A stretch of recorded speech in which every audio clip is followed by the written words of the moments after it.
বাতাসটাকে টেনে নাও, টেনে নিয়ে বুকের মধ্যে স্টে করাও।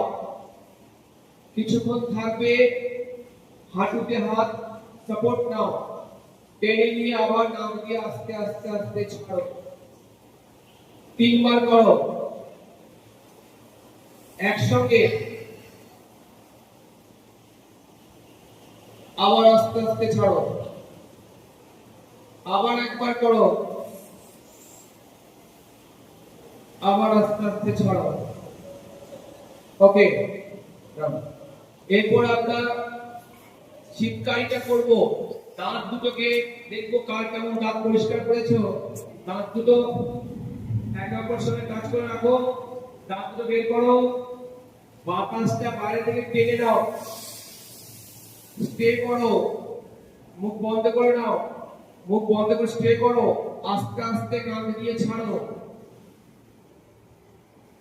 আবার টানো দাঁত দিয়ে। দেখো বুকের মধ্যে আমাদের ফিল হবে, বুঝতে পারবে, আস্তে আস্তে ছাড়বে, আবার টানো। যে যত টানতে পারো তত ভালো তার কাজ। আস্তে আস্তে ছেড়ে দাও। Very good.